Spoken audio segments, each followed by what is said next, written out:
Olá, bem-vindos ao canal da Dieta do Cordeiro.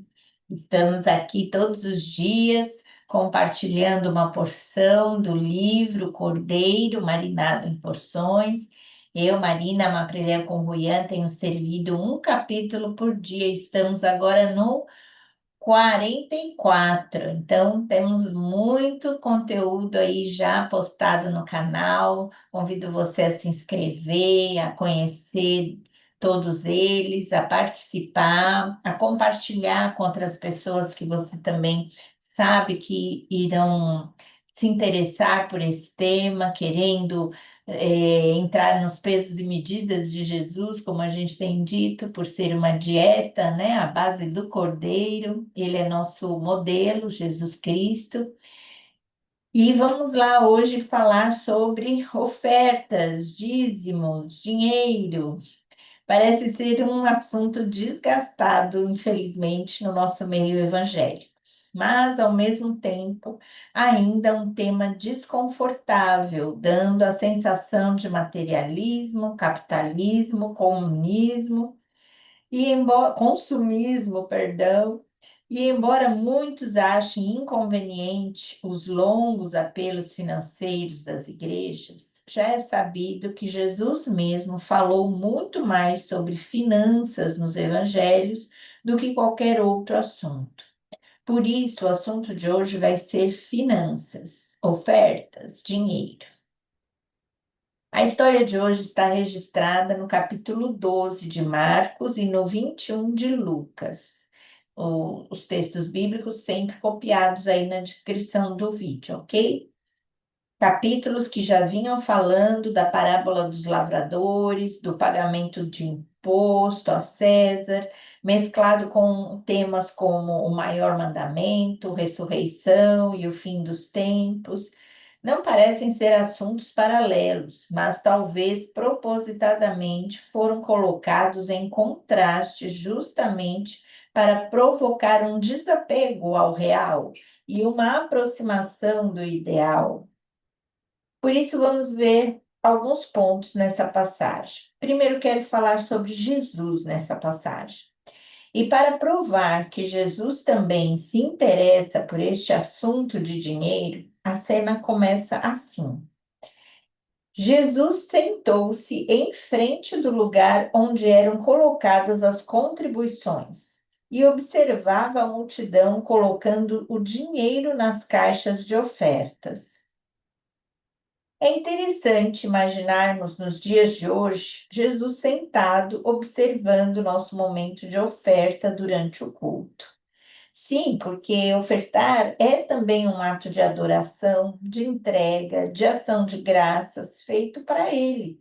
Mas geralmente, em muitas liturgias cristãs, nesse momento estamos distraídos, julgamos o que a igreja ou o pastor fará com tanto dinheiro e concluímos que Jesus nem se importe com esta questão. Só que não.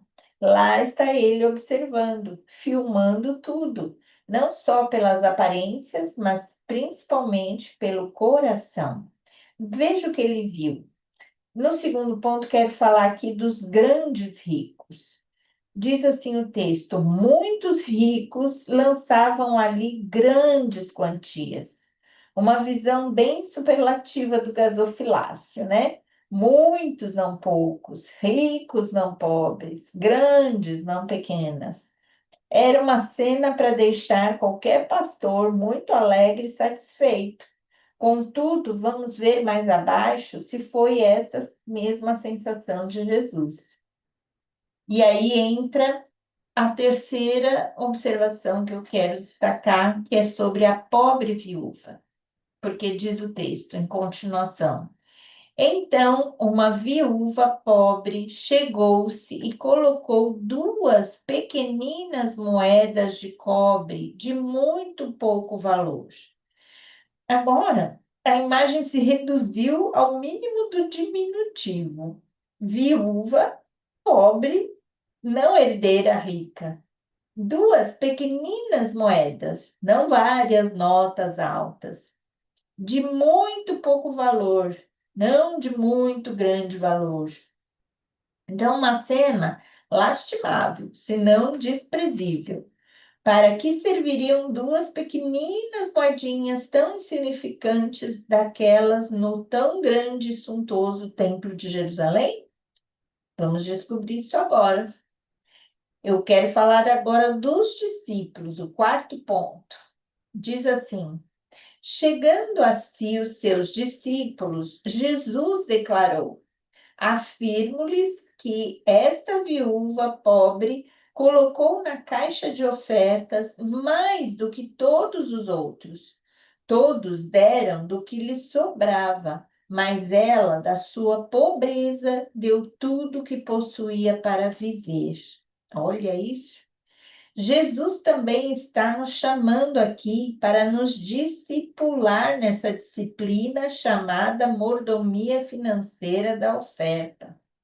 Aliás, a palavra oferta tem várias variantes no original e uma delas é por completamente. Como em verdade esta pobre viúva ofertou completamente. Com esta conclusão que Jesus registrou após a sua cuidadosa observação, podemos compreender que os pesos e medidas da balança divina não são aferidos pelos mesmos parâmetros que os nossos. Para Jesus, as grandes e muitas quantias dos ricos pouco tinham valor. Eram as sobras dos milionários, que nem mesmo para eles representavam algum valor. Mas o tudo daquela mulher pesou mais do que todos os outros. Então, se ela deu mais, ela era mais rica que aqueles pobres ricaços. Ela tinha, então, mais valor do que aqueles miseráveis milhões depositados ali. Queria concluir essa lição de mordomia com mais algumas preciosas recomendações do apóstolo Paulo aos ricos de verdade. Isso está em 1 Timóteo 6, 17 a 19. Diz assim: manda aos ricos deste mundo que não sejam altivos, nem ponham a esperança na incerteza das riquezas, mas em Deus, que abundantemente nos dá todas as coisas para delas gozarmos. Perdão.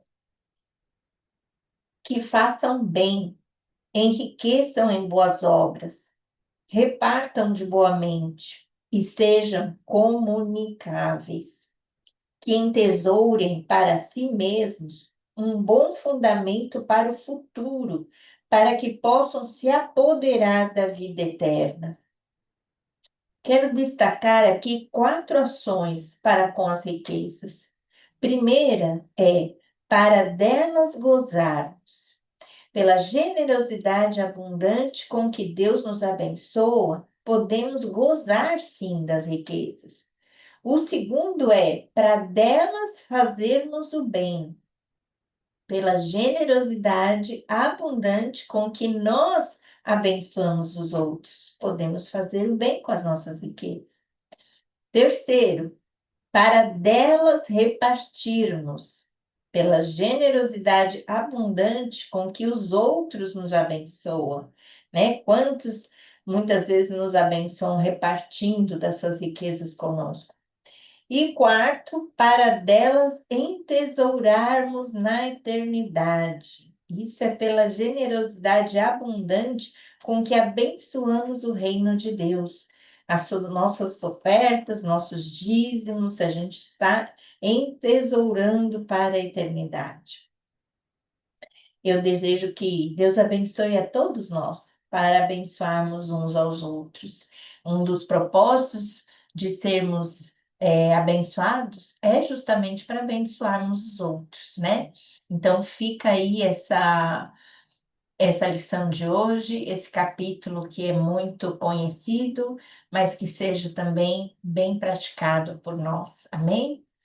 Espero que você venha amanhã também. Estaremos aqui novamente para mais uma porção da palavra. Deus abençoe.